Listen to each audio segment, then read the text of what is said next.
How is everybody doing today? Thank you for coming out to this live stream. My name is Kyle, and I just want to talk to you a little bit here about this midterm that I am so excited about, because I'm telling you, if you've been on this channel for a while, you know that January, I was probably in a deep, looking back on it now, clinical depression. I'm not even trying to make light of that. I know that's a serious issue, but looking back on it, I think I was. And if you look back on the videos that we did, going back to January 6th, leading up to it, and the 15 videos we did after the fact with the whole thing, with the crack-in and all of that, what would happen on January 6th, part 3 on that. We did 3 parts on that. You know, it's still there. I'm shocked YouTube kept it up, but it's still there, and you can see. And we didn't do much after that because it was just a shock. This country was in a total disarray. They were coming after conservatives left to right. They were shutting down stuff left and right. It was chaos from multiple angles, dealing with the coup, dealing with the stuff going on with Floyd back in May. That still was being addressed. Then, of course, you had the lockdowns from big tech. And now here we are 2 years away. I mean, since then, and it's literally night and day. But we saw right now how horrible this country can go just under 6 months, not less 2 years. We saw within 6 months, really 1 month of Biden's presidency, or whatever you want to call it. I don't want to call it that. Some will call it that, but it is what it is.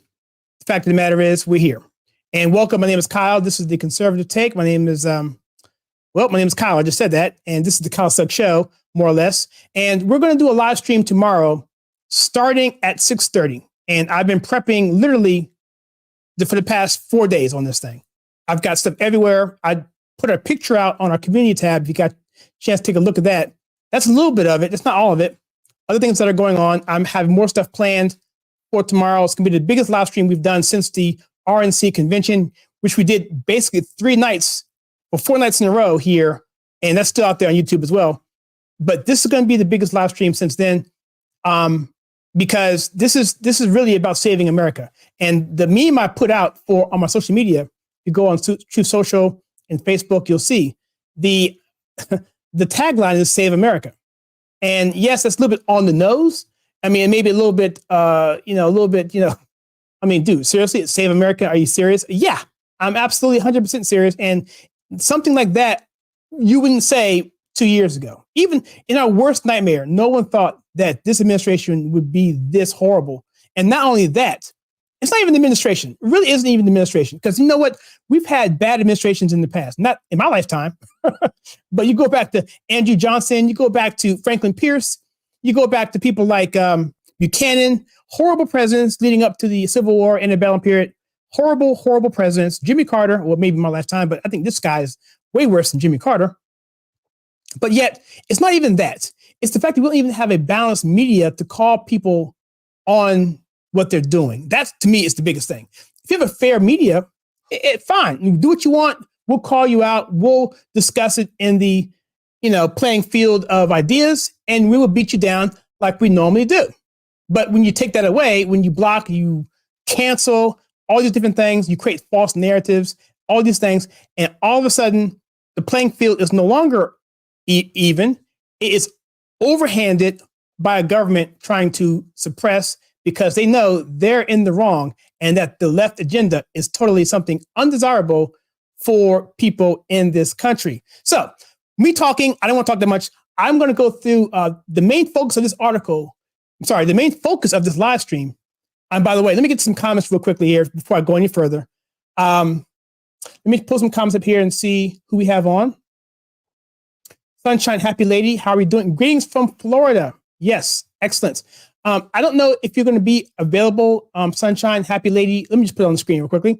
If you're going to be on the screen, if you're going to be on the live stream tomorrow, your poll is closed. And by the way, let me put it up on the screen here. I have this here. I got a bunch of links here. I'm way more organized than I normally am. Let me pull this up here. I have the actual poll times that everything's going to close. Let me pull it up right here. You go to, where is it? Well, let me go here first. and I go here, and I would go here. So here are the closing time. Make sure I've got my map here. I got my little monitor here. So I'm all set here. Oops, that's too far. All right, so Florida closes at 7 p.m. tomorrow. So Sunshine Lady, if you're on at that time, I'd love to either have you come on audibly or just chat. What's going on? What's the mood there? I think Florida's a pretty good. I mean, I don't see Florida being a problem at all. I think you have Rubio. He's doing well. Of course, Governor DeSantis, that's a no-brainer. But also you have Georgia, and then you have Vermont. New Hampshire comes about an hour later. So what I'm going to do tomorrow, just so you guys know, as we go through the night, I plan on being on at least till 1 a.m.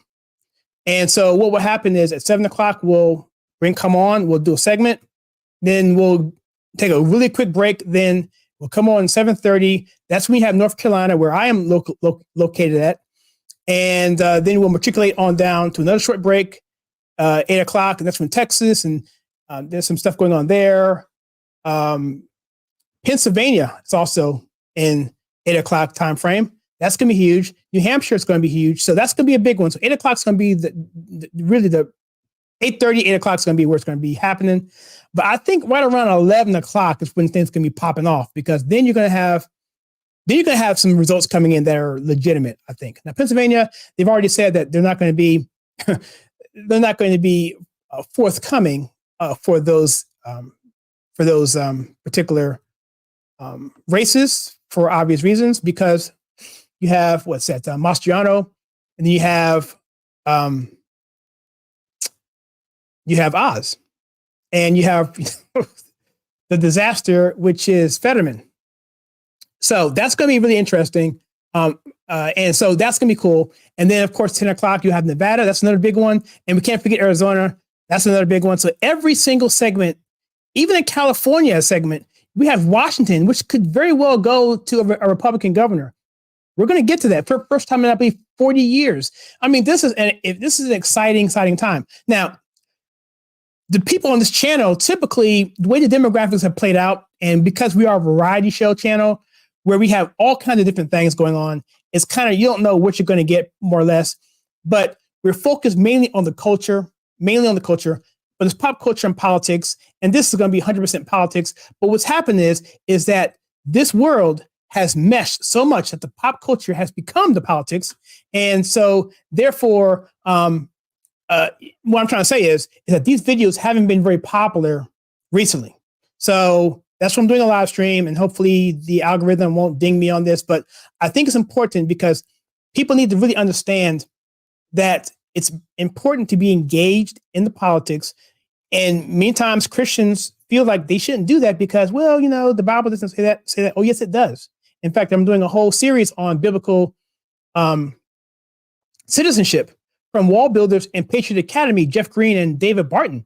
If you are a member of the channel, you know, at any level, you can have access to that. The commentary, it's going to be about a 10-week thing I'm doing, but that tells you about why it's our duty as Christians or as citizens to partake in the public discourse, and especially in this country when it's based on that foundation. It'd be one thing if you were in Rwanda, or if you were in some country somewhere where you carry a Bible and you could basically be killed on the street. No, here in America, we have those freedoms, at least for now, and we want to keep those freedoms. So that's why I think this live stream today and tomorrow are so important. So that's what I'm going to do. Let me see if any more comments here on the screen. Yes, Oz, I think he will win. Absolutely. We'll get into that in a little bit. And what do you think? U.S. first. Thank you, sir. Thank you very much. Okay. So this won't be a long stream, but I do want to get to this article. I think it's really, really cool. Let me pull it up again here. All right. I'm going to pull this article up here. It's called What to Expect. Okay, let me move this thing out of the way. One thing I've done in the past, guys, I didn't have a monitor to see what the screen looks like, what you guys are seeing. So some things I missed, some things don't look right. That looks good. We're good. We're gonna continue on. And let me sub out here the banner here and put some people up here who've been helping this channel a lot.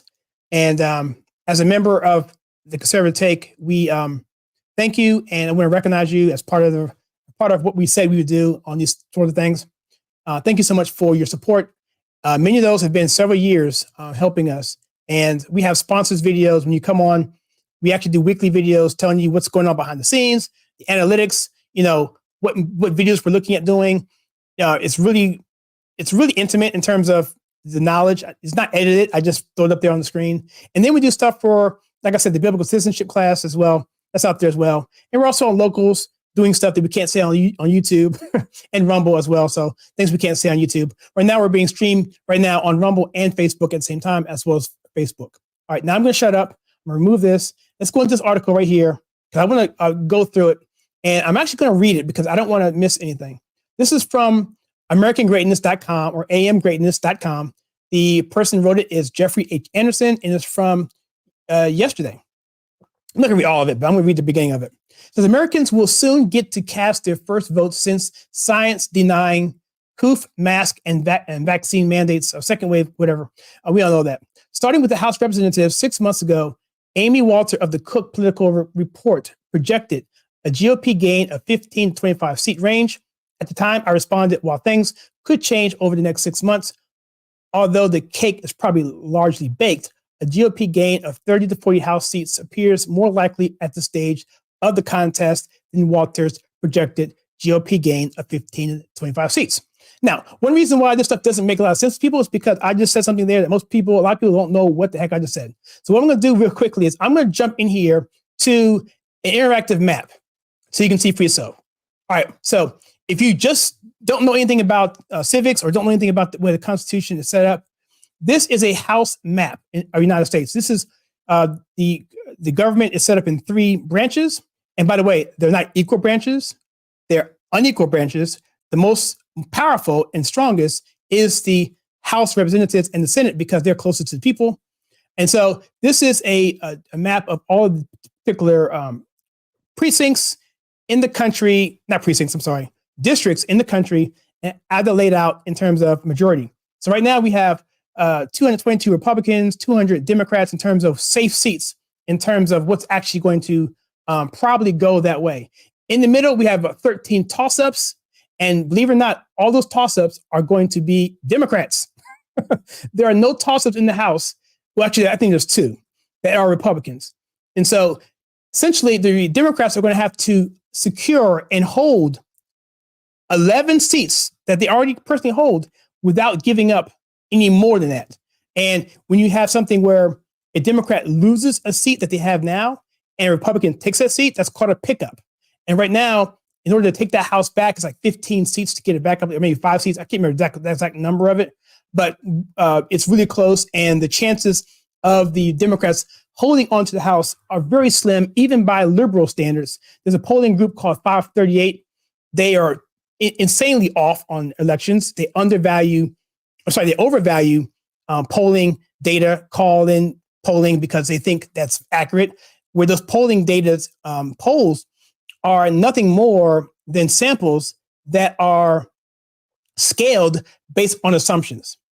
And so the way polling happens most of the time is that a pollster would say, okay, I want to do a poll on this particular election for this particular race.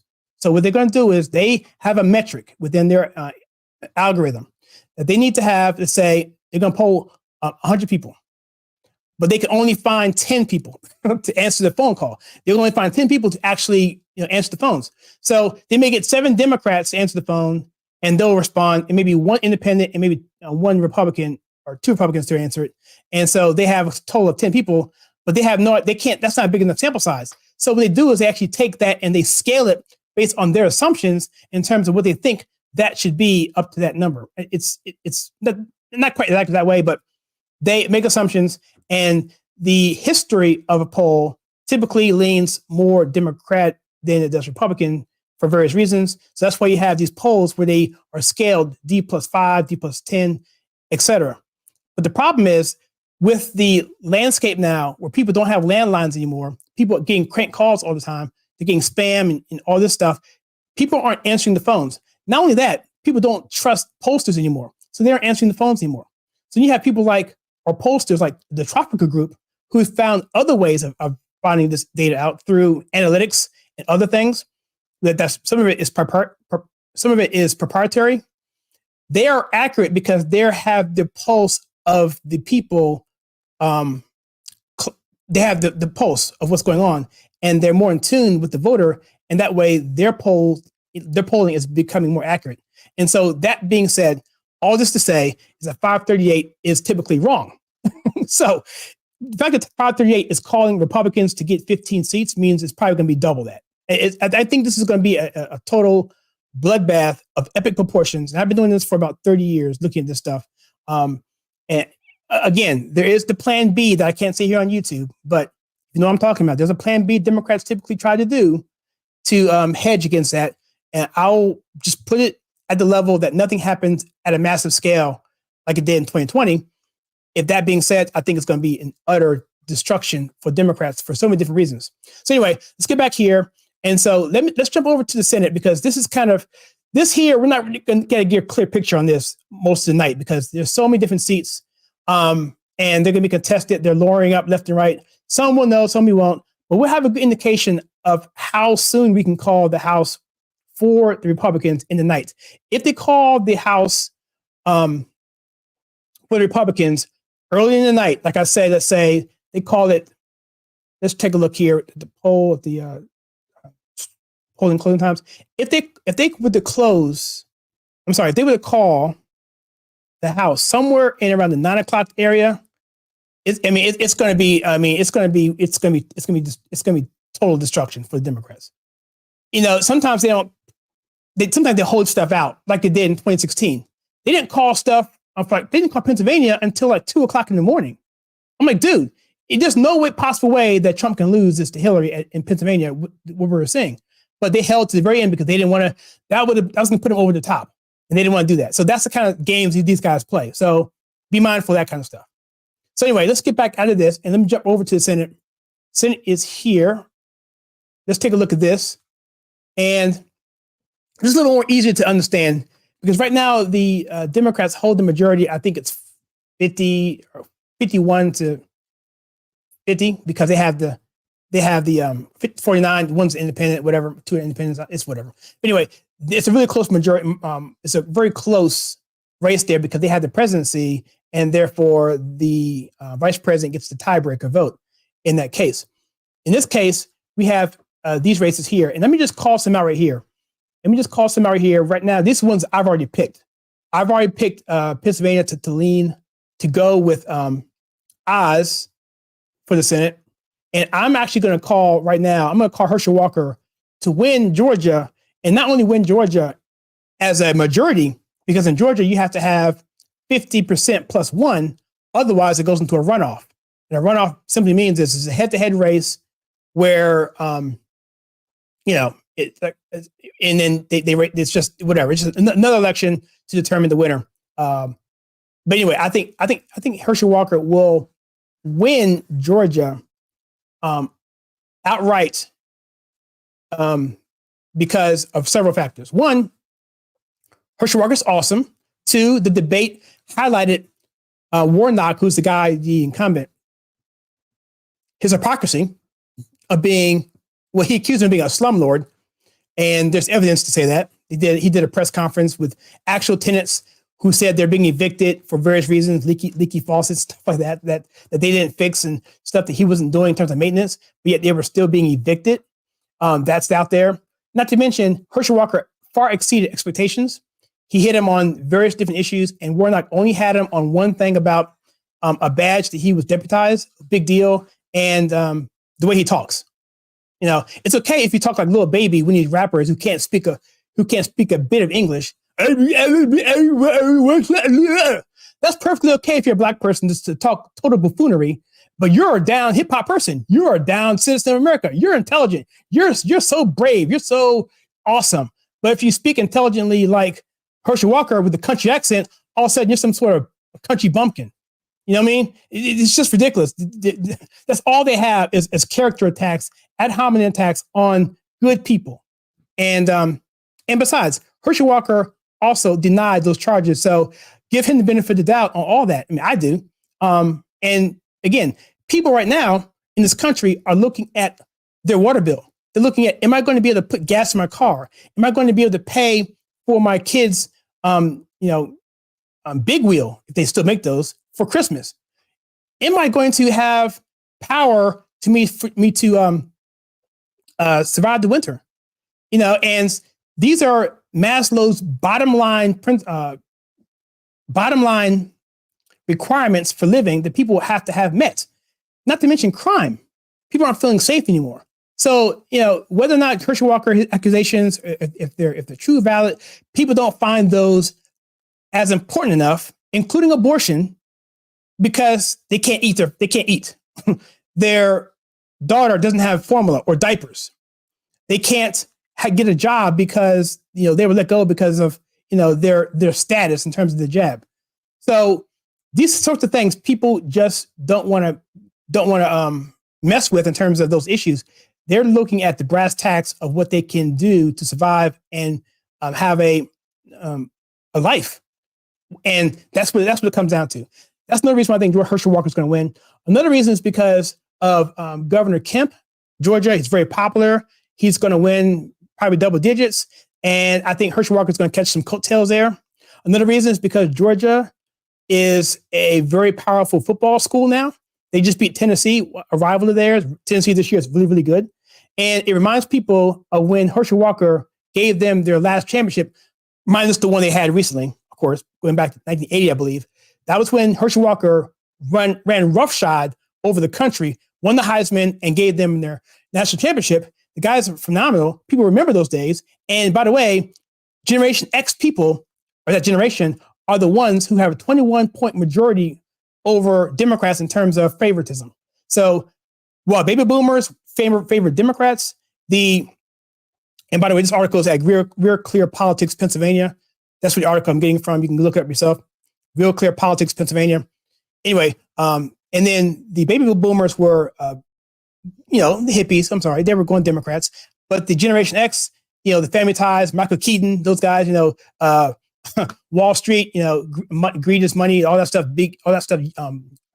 that generation is favoring Republicans. And those are the people who remember Herschel Walker, those people who are driving voter integrity, those people who are driving the common sense narrative of where this country needs to go, because we remember what it was like to go down the street without your house being locked, or walking to 7-Eleven 2 miles away when you're 8 years old and not worry about your parents telling you whatever. Just come home when the streetlights come on, that kind of thing. Gen Xers have that experience, and we understand what it's like, and we're the ones who are actually helping drive that. And so I think Herschel Walker is in really good shape. But again, it's Georgia, Atlanta. I just don't see him losing that. Period. But if he does, it will be in the runoff where he'll actually have to. He'll be the majority, but under 50%. So he'll have to actually go do a runoff. But I think he will actually win Georgia outright without the runoff. And Kari Lake here, I don't know why that's blue. That's ridiculous. That's going to be red as well. Kari Lake out in Arizona, she's fantastic. She's run probably the best campaign of anybody in the country because, number one, she's probably the best candidate of anybody in the country because she knows the people she's dealing with. She's from the media. She knows the media. She's smart. She's sharp-witted. She reads the questions before they're even asked. We did a video on Kari Lake about how she totally trashed a reporter who tried to get her on a gotcha question, and she totally she basically just totally destroyed her by circling the wagons on her and predicting what she was going to ask the next question because she knew what the media is trying to get to. And she's just phenomenal. You can't catch her on a gotcha. Her opponent, Katie, won't debate her. She's hiding in a dungeon somewhere. She refuses to debate because she knows if she gets out there and does anything, she's going to have to answer to the border. She's going to have to answer to her allegiance to Joe Biden, which, by the way, Joe Biden is a very unpopular president. And typically in midterm elections, if you're below 50%, you can guarantee a bloodbath in the midterm because people are dissatisfied. They voted you in 2 years later, they're disillusioned. Things didn't go exactly the way they wanted to, or they whatever. And people who are upset are the ones who are going to be ones voting in those midterms. And right now, the models right now don't look good for many Democrats. So let me get back here to the actual article because they're going to get in more detail. They're actually going to talk to us about the actual races and what they look like. And I want to tell you that because I don't want to missay anything here. So let's go back to this and we'll go through this and then we'll wrap this video up. Let me come down here.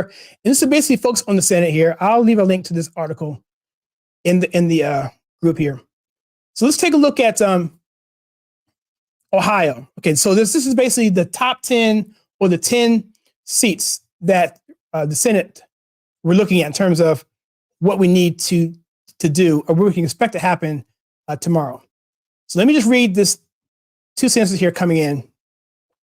It says, 538, meanwhile, is projecting as of November 6th that the most likely scenario is for Republicans to pick up 1 Senate seat and gain control by a 51-49 margin, offering a different assessment.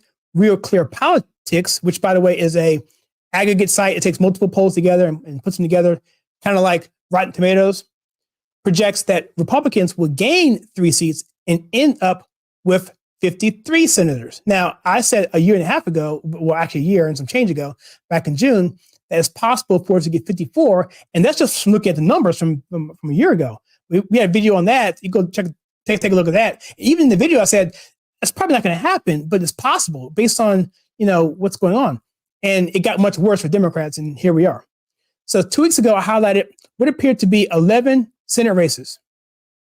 One of those no longer qualifies as Republican incumbent Chuck Grassley of Iowa. Lead has ballooned from 3 points to 12 points in Des Moines polling register.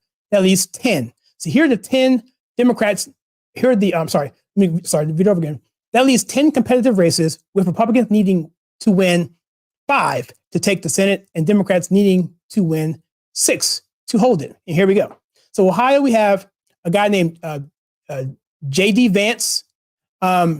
This guy here, it says here, hasn't trailed Democrat Tim Ryan in a poll since Real Clear Politics since September. So he's probably going to be in good shape. So being off by 7, Vance will probably prevail unless this year's polling is off by even more than in opposite direction, which isn't likely. So we can consider Ohio, we can consider that a pickup, okay? North Carolina, where I live, Ted Budd, he's going to win that. I'll say right now, but we'll just read this. Ted Budd has led in every poll listed by RCP since October. The Tar Heel state has almost 6 points to the right of the nation in 2020. Joe Biden lost there by 1.3 points. Lost there by much more than 1.3. I tell you, it would be something of a shocker at this point because the Sherry Beasley, who trails by 5.2 points, were to win. This remains a dark horse competitive race.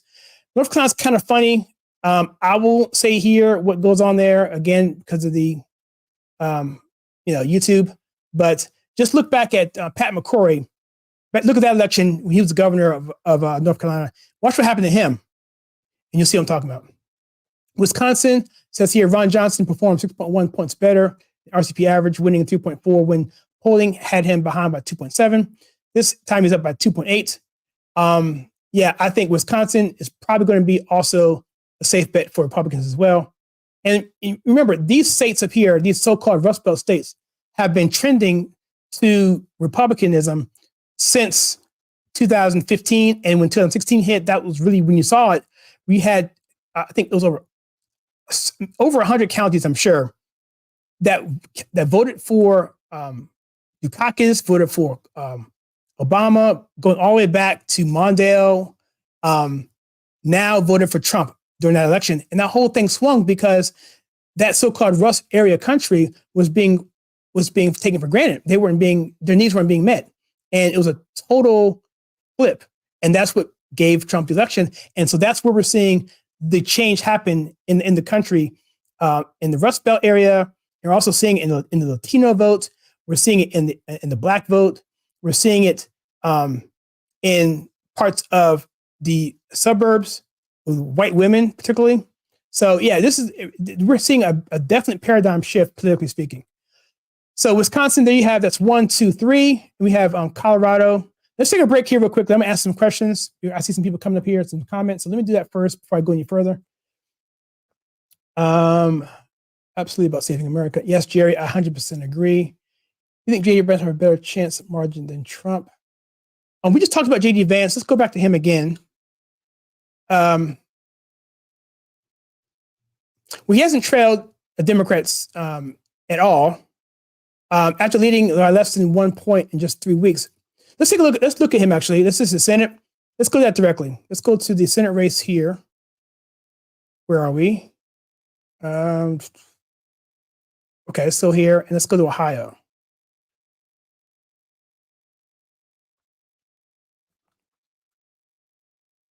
All right, so right here, this has swung a lot. So that article is kind of old. Right now, Vance is up 8 points.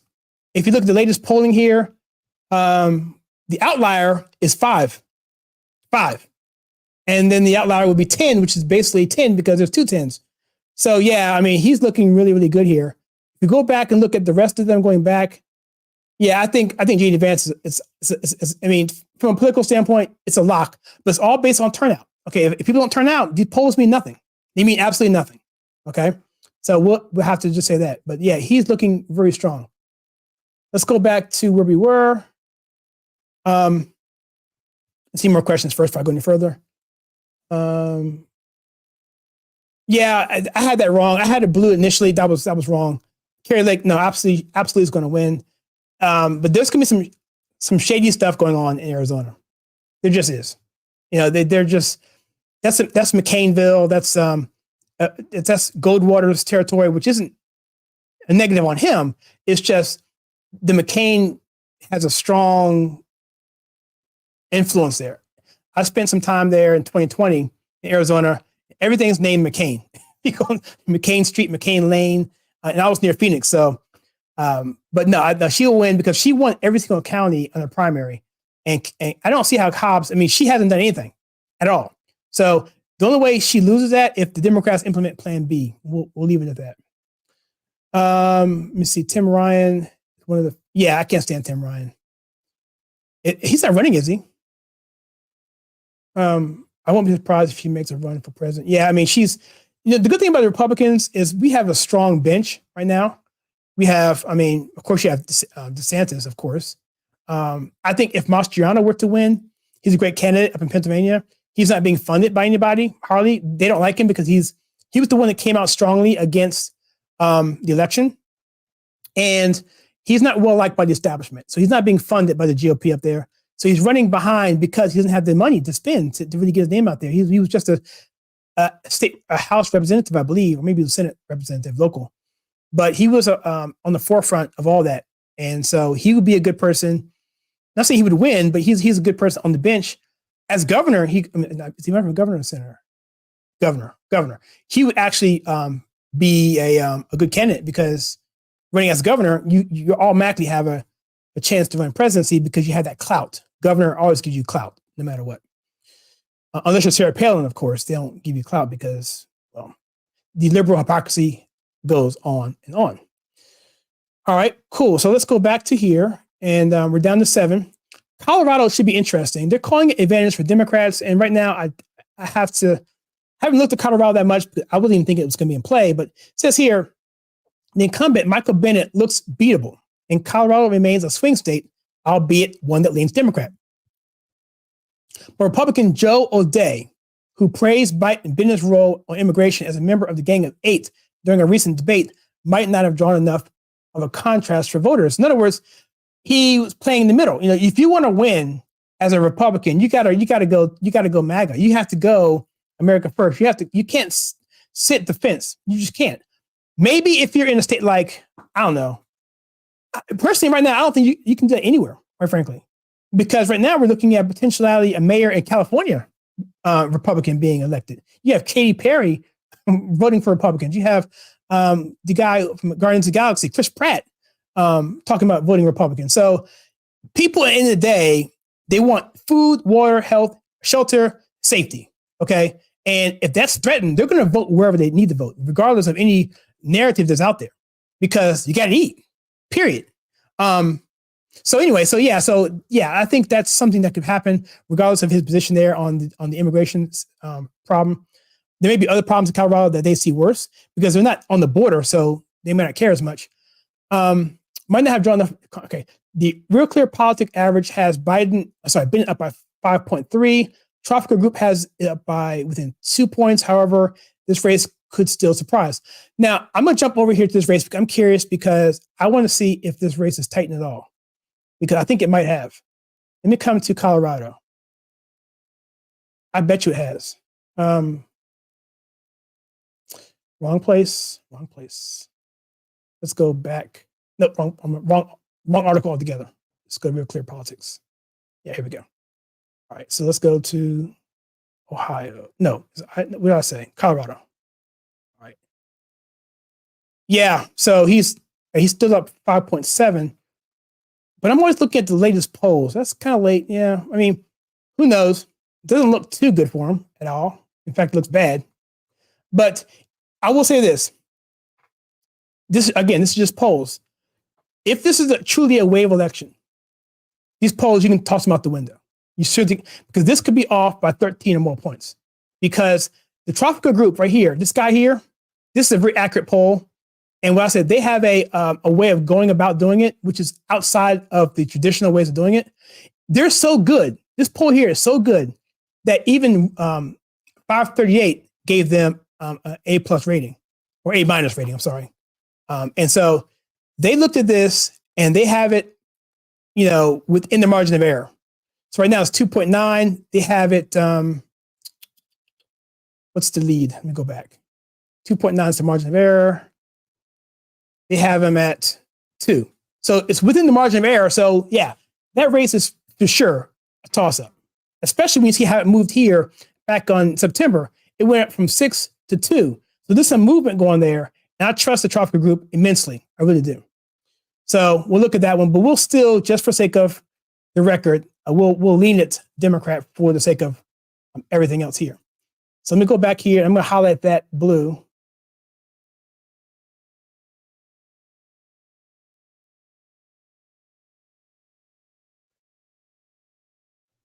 I hate to do that, but Washington's pretty interesting because Tiffany Smiley is a fantastic candidate. So Washington State, if she manages to upset the longtime incumbent Patty Murray, who's been there since forever, almost 30 years, this will be a night to remember for Republicans. That's what they're saying here. Because while Murray still leads by 3 points in the RCP, Smiley, who has never held elected office, she's a total outsider, is positioned for a possible upset. 538 gives the upset only a 9% chance of happening, but 538 has been wrong for the past 4 cycles. And Cook still says this race is not considered competitive, but I don't trust any of this stuff. Still, the guess here is that the odds of Smiley winning are notably higher than the odds of, say, Stephen Curry missing a free throw, even though he shoots at 91%. So I'm actually going to go on a limb here. I don't want to. I'm going to go on a limb here and say this is going to go red. I really do. I think so because I just have a feeling about this one. Because she's a really good candidate, and people are tired of this 30-year-old, not 30-year-old, but 30-year termed senator who hasn't done anything, has no new ideas, and I just think this is one to take. And if this does happen, the dominoes are going to fall big time. Nevada is another one that we think it's going to be. I think it's going to lean Republican as well. I'm going to go say it right now because I'm seeing right now in Nevada, it's pretty good. Let's take a look at Nevada here on the chart here, just to get some context. Where we are. So L'Exalt, he has a 2.7 lead on the Real Clear Politics average. The big thing about them, I think it's Carson County. Is that right? In Vegas, that's the biggest county. That's the one that really needs to bring the people out. But the rural areas of it are 100% conservative. But if they can get a big swath of the, I guess it's Carson County, wherever Vegas is, wherever county that is, he will win going away. Again, Tropical Group had him up 4 back in a couple weeks ago, and now has him up 2. So there's movement going on there. If we look at all the polls, we see, is there a map here somewhere? No, there's not. Usually they have a chart that tells me what's going on. Here we go. So in here, looked like it was last week, and now it's trending back. So the trend is going towards the Republicans. And here's the thing. Typically what happens is election day, you have independents. You have people who don't eat, drink, and sleep politics like I do daily. They go to they go to the polls, or they early vote, or they within the last few weeks of election, they say, you know what are we going to do this time? Well, I'm not feeling this guy. Let's vote this way. And that's what we would call people pushing a certain way or swinging a certain way. And at the last minute, people just go a certain way. And from what I've seen, I don't have the information here in front of me. You can look it up. But from everything I've seen and heard, that things are starting to push and swing Republican. I mean, crazily. There's very few areas where Democrats lead on any issues whatsoever. I posted something on Truth Social. Go back, look at that. I got some links there of what Rasmussen had put out there of the issues that people care about. I did a video of it. Again, I think on Biden, on him, why he should be afraid of being impeached. Check out that video. And there I talk about the issues that people don't care about. And essentially what they are leaning to leaning to Democrats are the issue of abortion and the issue of, I get it right, I think the handling of COVID. That's it. Everything else, crime, inflation. Those are the big ones. Then you have the immigration, the wall, or the lack of a wall, people coming over the border. Then you have people are not really feeling the war in Ukraine anymore. They're kind of tired of it. So that's not working for them. And they're also seeing what's going on in the education system with these school board meetings and this change in culture that is offensive for many, many people. You know what I'm talking about. And people are just tired of it. They're tired of the games. They're tired of the hypocrisy.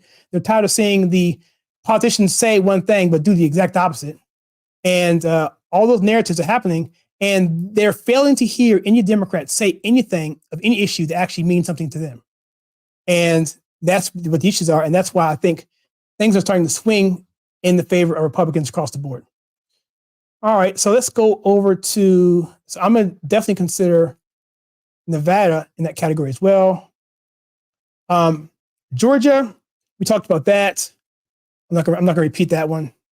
Kind of covered that pretty extensively. And Pennsylvania, well, the guy's a total disaster. Fetterman, total disaster. And the thing about Fetterman, his advantage, the people who saw the debate, a lot of them already voted, early voting. The debate happened late enough that people were like, well, oh crap, now I can't change my vote. So, oh well. So that was an advantage for Fetterman. But the day of election voting is going to push hard for Republicans. And with Joe Biden talking about closing down coal mines, not very smart, Joe, at all. And again, Western Pennsylvania, they're not feeling that at all. So the pockets of Pittsburgh over there on the western southern side, southern central side. Then you have Philadelphia on the eastern side, and then you have a few other areas that are more Democrat. The rest of the state, for the most part, is a Democrat stronghold. Of course, Joe Biden is tied to Pennsylvania, and the more you are tied to Pennsylvania, the more you're tied to Joe Biden, the more likely people are going to vote Republican. Joe Biden is so unpopular that wherever you see him or any kind of poll, any kind of candidate that ties the person they're running against with Joe Biden, they're going to lose or they're going to be down in the polls. And that's one thing Herschel Walker was able to do, was tie Warnock with his 100% approval of Joe Biden. And that right there really, I think it's going to do him in. So there goes Pennsylvania. That should be fun to watch. And lastly, New Hampshire. I don't know much about New Hampshire, but it says here, the establishment has tried hard to lose its race by refusing to fund primary winner, Don Bolduc, a retired Army general and political outsider. Let's take a look at this one here. I'm not too sure about this one either. Let's pull this one up. This is New Hampshire.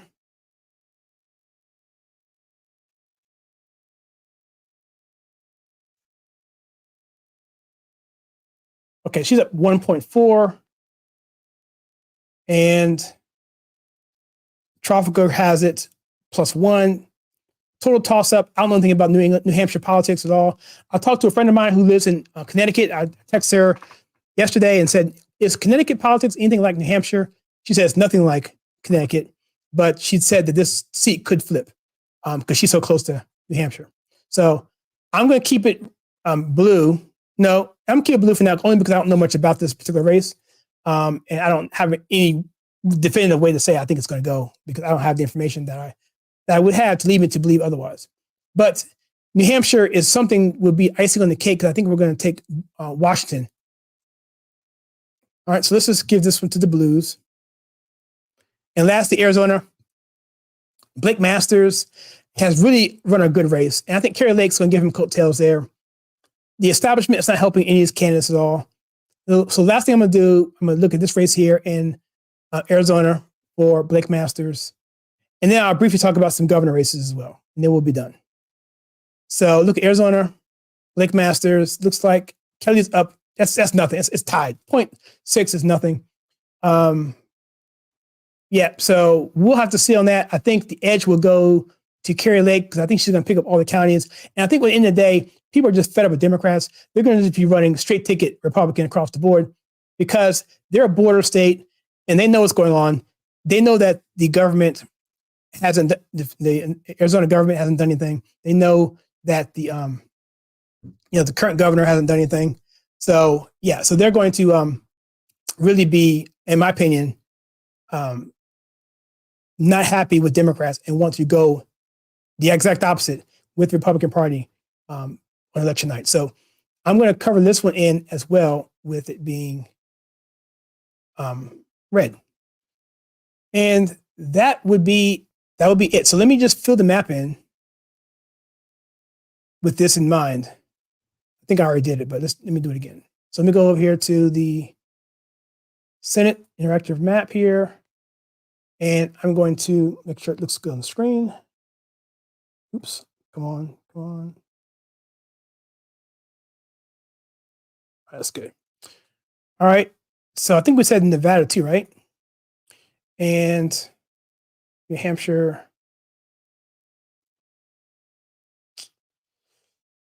Yeah, that would give us 53. I mean, that's great. And if you pull in New Hampshire, that would give you 54. So that's your 54, 53. Yeah. So I think that's what we have. So let's take a look at some governor races as well.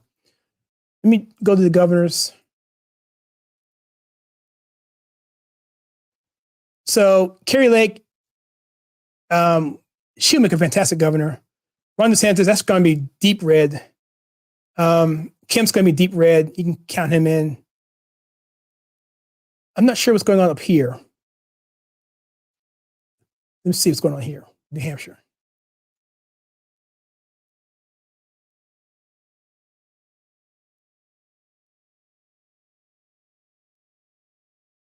Where's New Hampshire?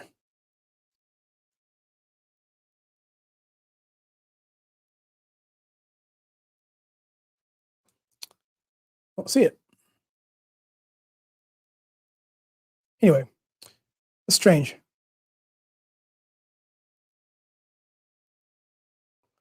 Unless New Hampshire's not in play.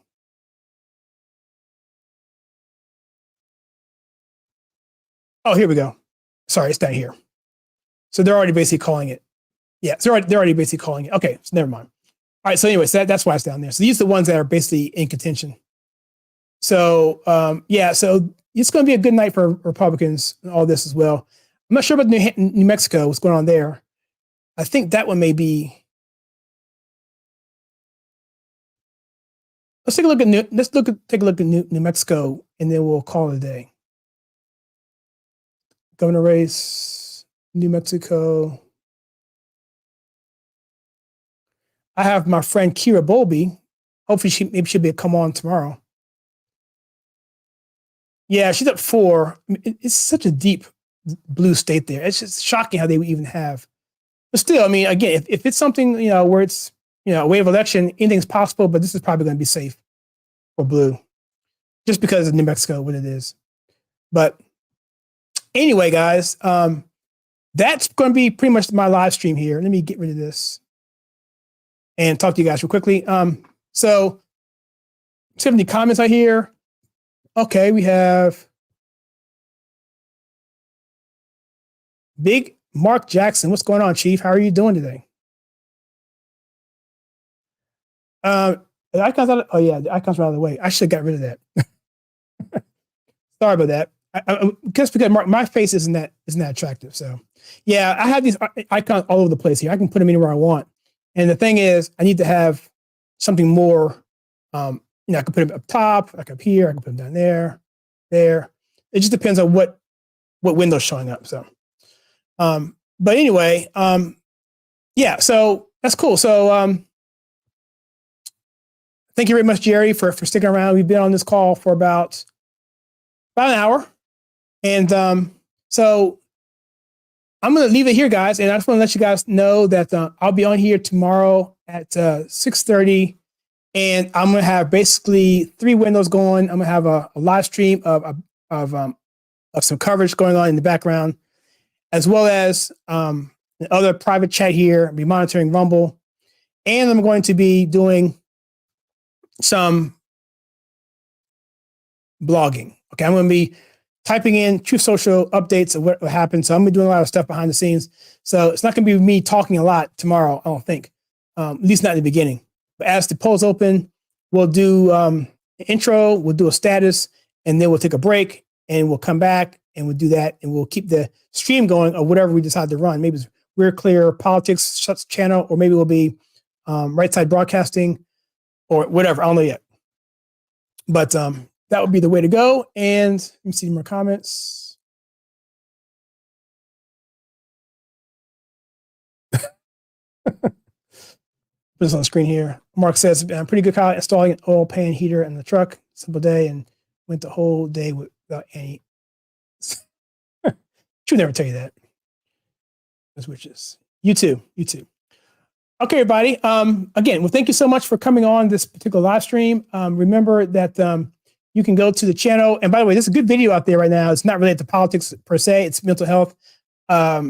Nicole, the Right Therapist, put up a fantastic video this weekend involving the video by Tom McDonald. It's called Fight.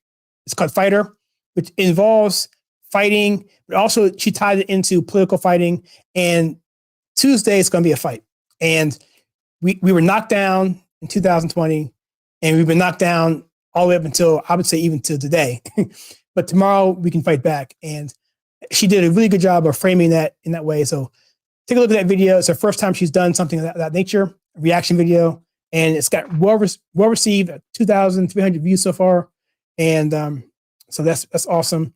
And we'll come up with another video probably tomorrow if I can fit one in, maybe a short. And then we'll be back to regular schedule on Wednesday after the election is over, even though Biden says it could be several weeks before we know anything. So hopefully it won't be a total cluster. Hopefully we'll have some results and at least know we have the House, we have the Senate.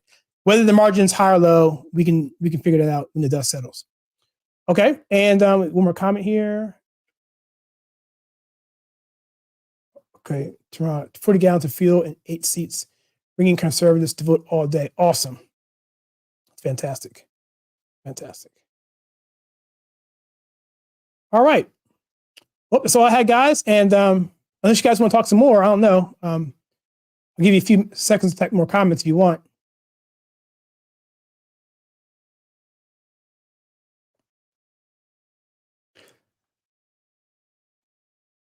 Okay. That's cool. All right, everybody. Well, thank you so much for that. And I'm going to end this stream right here. And again, thank you, everybody. And I will see everybody in the next video.